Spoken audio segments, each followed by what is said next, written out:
在人类演化和文明发展的进程中，动物的驯化极具意义。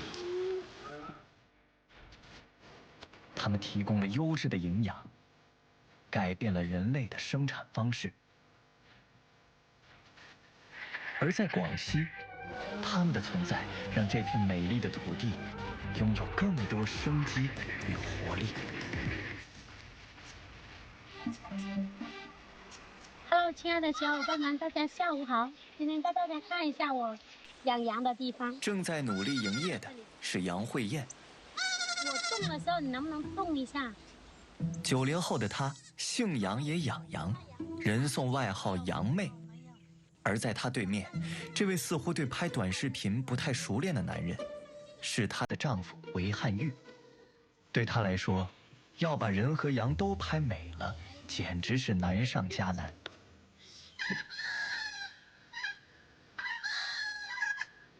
杨妹怀抱里的是刚满2个月的黑山羊。黑是整个族群最显著的特征。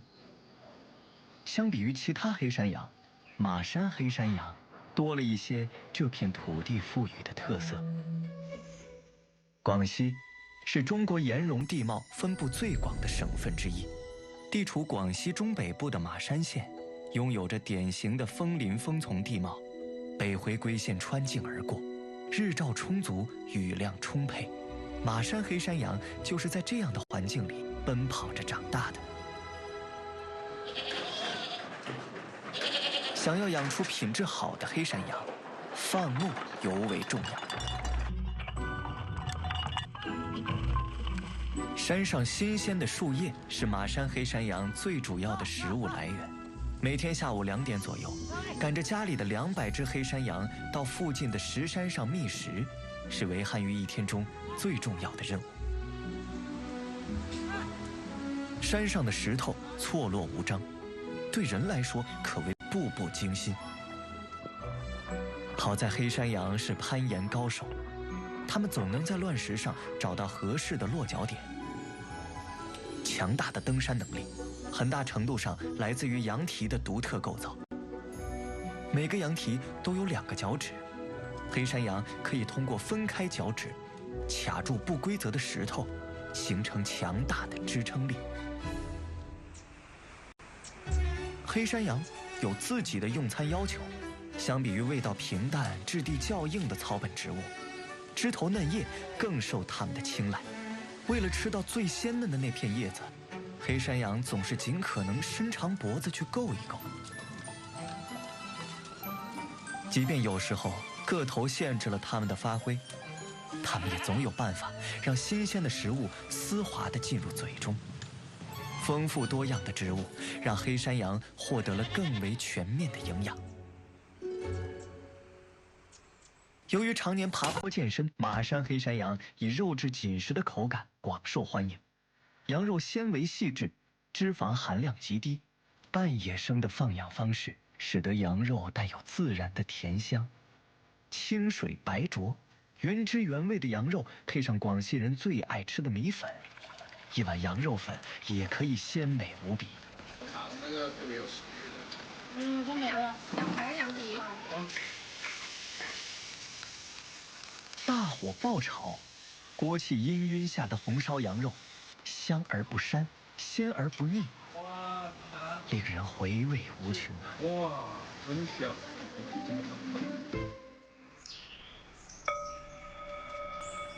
！10月份的马山县，稍稍褪去了夏日的炎热，山间微风轻拂，这样的好天气，羊儿吃得正起劲，放羊人也进入了自己的休闲时间。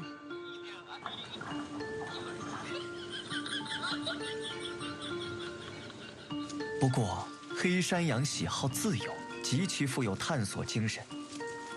稍不留神，它们就会在树枝的掩护下悄悄溜走。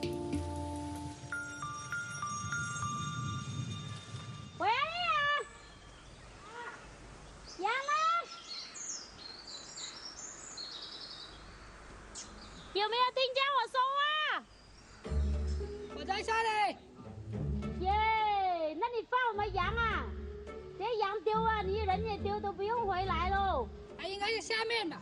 羊全部在这里吗？丢羊是大事，尤其在这地形复杂的石山上，黑色的外表很容易隐藏在石山中。为什么只有几个羊而已啊？我下面没看见羊哦。一个下午的搜寻，仍然有数量不少的羊没有找回。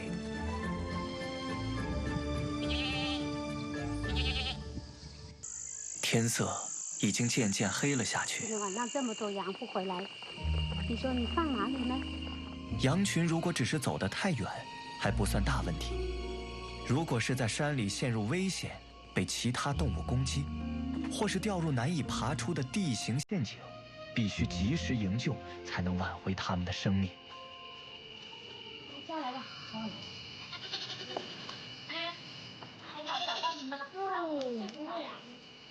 不懈的努力下，事情终于有了转机。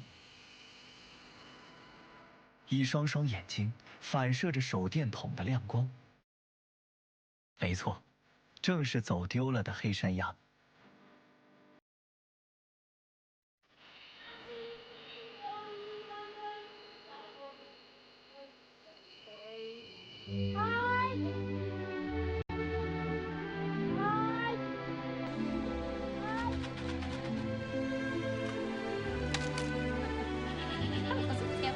在外打工多年，10年前，杨妹选择回到家乡，和丈夫韦汉玉一起开启了自己的黑山羊养殖事业。夫妻俩携手翻过了生活中的一座座山头。3年前，杨妹的女儿出世，他们在事业之外又有了新的奋斗目标。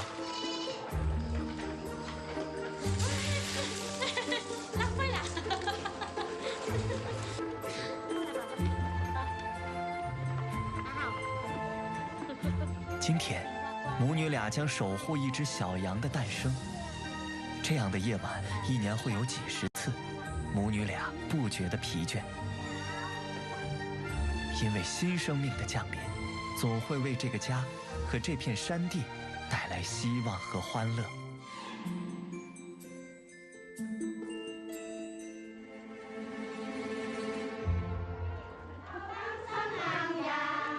壮族的山歌对唱是一场男女之间的才华较量。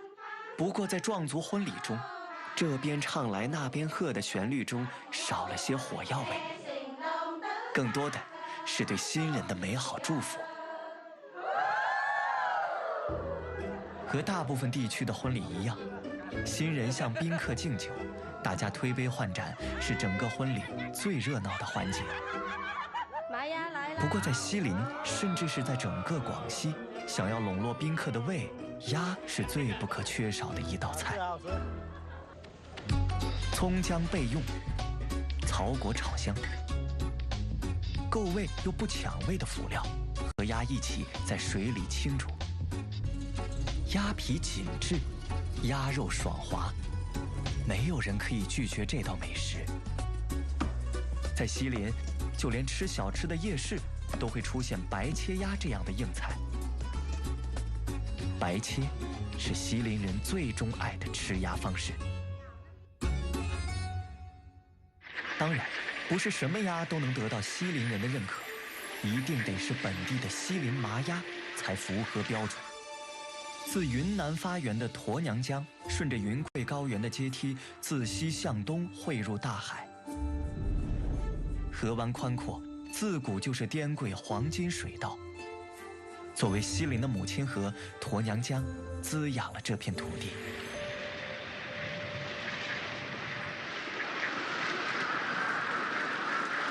西林麻鸭很早就生活在这片水域，常年在水面上畅游，让西林麻鸭始终保持着骨子里的野性。时常有鸭子偷跑到房顶，练一练自己的轻功。也有一些鸭子总是向往远方，每天都要上演一段越狱情节。他追，他逃，鸭子们总是玩够了才肯回家。王朝军被村子里的人称为鸭司令，20多年的养鸭经验，鸭子就是听他的话。村集体的800多只鸭都由他一人料理。每天早晨8点，他准时带鸭子们出门野餐。一看到水，鸭子们根本按捺不住兴奋的心情。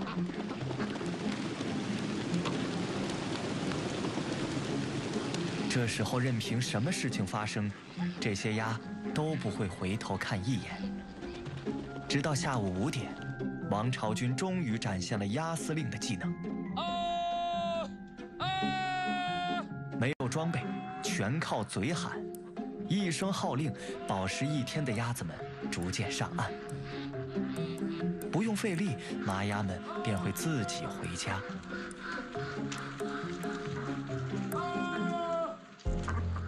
不过如此放养，自由太多也带来了一些麻烦。在长期的自然杂交过程中，西林麻鸭逐渐有丧失品种特性的危险，比如花色不对、体型过大等，并且麻鸭相较于其他鸭种，生长速度较慢，养殖成本更高。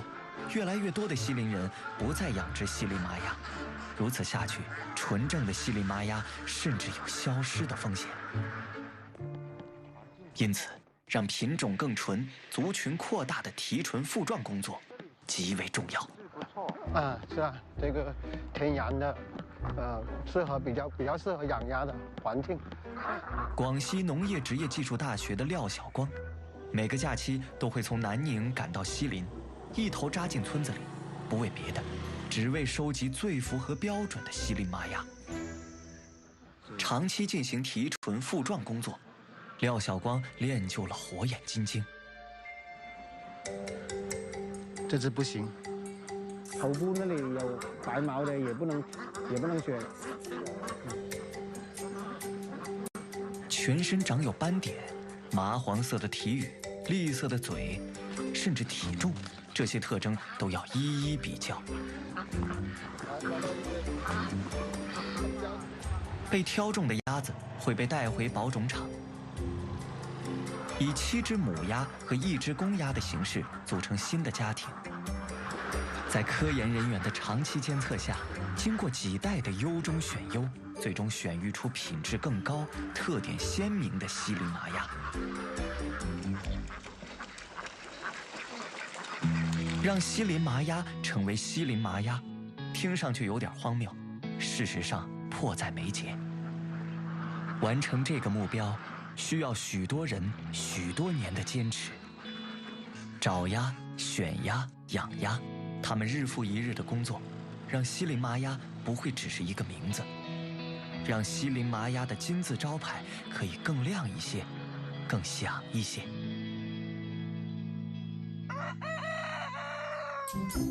鸡鸣而起，闻鸡起舞。在古代，叫醒人们的不是闹钟，或许是鸡。和人一样，鸡也保持着日落而息、日出而作的生活节奏。一大早，投喂专车准时入场。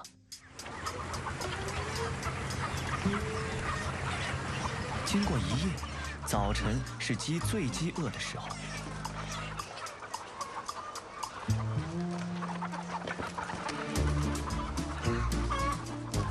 饥肠辘辘，高傲的鸡也不再矜持，追着车一路小跑。有的则早早等在饭碗旁边，密切关注着饲养员的一举一动。由玉米粒和南瓜调配而成的饲料，新鲜又美味。此时吃相已经不重要，小鸡们蜂拥而上，连头也顾不得抬上一下。直到它们稍稍吃饱，悠闲地散起步来，我们终于可以好好端详一下这些鸡的样貌了。毛色金黄，尾羽高翘，光鲜亮丽的是公鸡，马羽雪花，白雪披身，略显温柔的则是母鸡。它们有着共同的名字——七百弄鸡。七百弄鸡起源于大化瑶族自治县内的七百弄乡。弄是这种高山环绕的洼地在壮瑶方言中的称呼。因为长期缺水，土壤稀薄，七百弄曾被称为除了沙漠以外最不适宜人类生存的地方。在七百弄乡5000多座石头山之中，有超过1300个弄。壮丽的风光之下，带给当地人的却是重重屏障。而七百弄鸡就是在这样的地方，经过自然选择和人工选育形成的品种。在大化县，9里茶香鸡是一道很受当地人喜爱的菜品。9里香味似薄荷，用它腌制后的七百弄鸡不仅吸收了香气，肉质也更为滑嫩。在高温炙烤下，脂肪融化流出，鸡皮则脱水变脆，肉质紧实，外脆里嫩。为了养出这样的七百弄鸡，人们没有选择把它们关进固定的笼子里，而是让它们随意溜达。山间的野草、野菜、昆虫都可以成为它的食物来源，不仅锻炼了体魄，也形成了七百弄鸡独特的肉质和风味。鸡的视觉和听觉都很发达，可以敏锐捕捉一切可能发生的危险，也因此经常一惊一乍。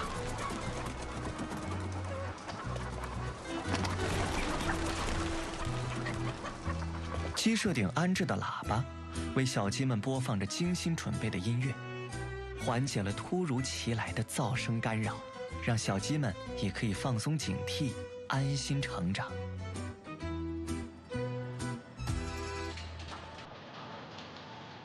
春节是七百弄鸡销售的高峰期，蓝志平打算孵化一批小鸡，专攻春节。在他的养鸡场里，机器孵化已经取代了传统孵化，但为了确保万无一失，在整个孵化阶段，蓝志平需要使用照蛋器检查蛋内胚胎发育情况。光线透过蛋壳，内部有血丝的鸡蛋将正常孵出小鸡，相反，则是无精蛋或发育不良的蛋需要及时剔除。近年来，随着公路和水库的修建，解决了出山和用水问题，地处700弄深处的养鸡场不断扩大规模，蓝志平的事业迎来了更大的机遇。700弄鸡也飞出大山，走向全国。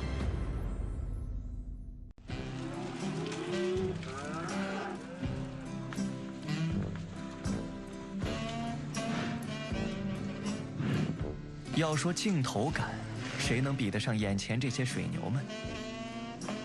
无论是正大光明的出现，还是小心翼翼的隐藏，总能瞬间就被他们发现。这些从出生就生活在水牛研究所的水牛，说是养在深闺之中也不夸张。除了科研人员和饲养员，几乎不会有任何外界的打扰。因此，熟悉的环境中，一旦多了什么人或是什么物件，总会引来他们好奇的眼神。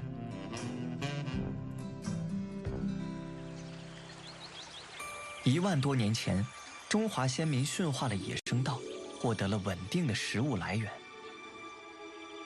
而将野生水牛驯化成耕作水牛，大大提高了工作效率。稻作文化得到进一步发展。但在今天，水牛们不再承担农活，而是有了新任务——产奶。想让它们顺利产奶，还得费一番功夫。水牛皮层厚实，汗腺不发达，总要泡在水里才觉得畅快。即便是在12月份，寒气十足的天气，下水仍是它们一天最快乐的时光。泡完澡，身体干净了，心情好，工作效率也就提高了。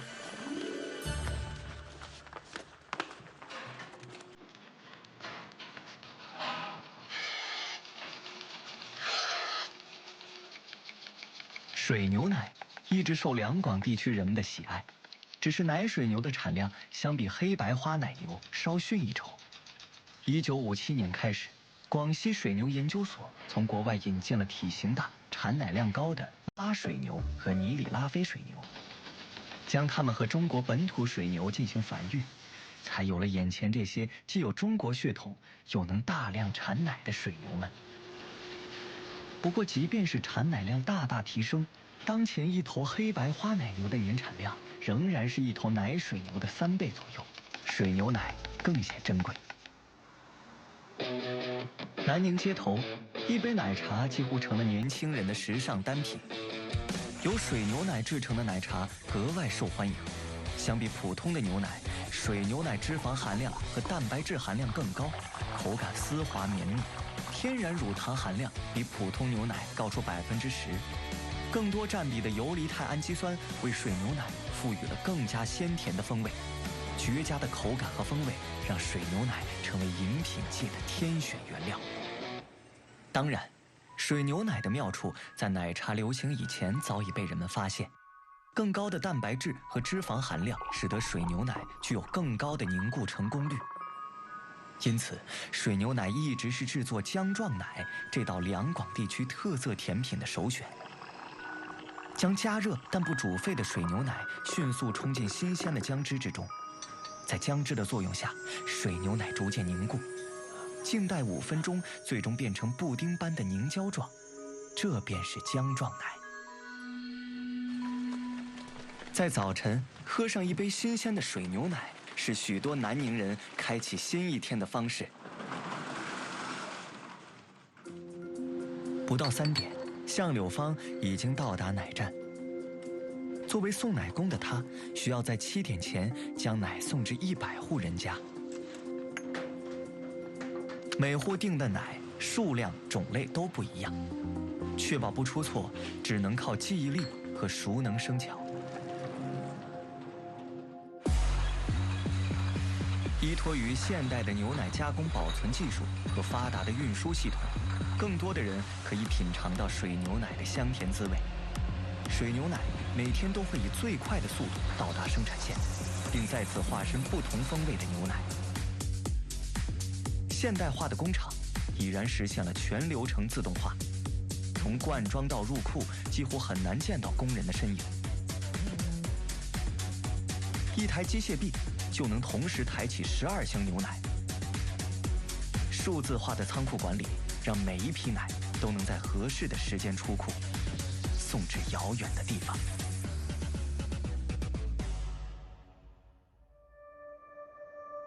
占地100公顷的水牛研究所，比2个天安门广场还要大，一半的面积用来照料水牛的生活，另一半的面积则全部种上了水牛的口粮橡草。经过科研人员多年的培育，眼前这看似平平无奇的草，竟然也富含15%的粗蛋白。吃得好，水牛奶的品质自然更高。作为全国奶水牛养殖最多的省份，广西壮族自治区不仅有着得天独厚的地理优势，还有着不懈努力的人们。即便是在南宁这样高速发展的城市中，他们仍为水牛们打造了一片生活的乐土。鸡、鸭、牛、羊，在广西这片富于变化的土地上，它们的存在对人们至关重要。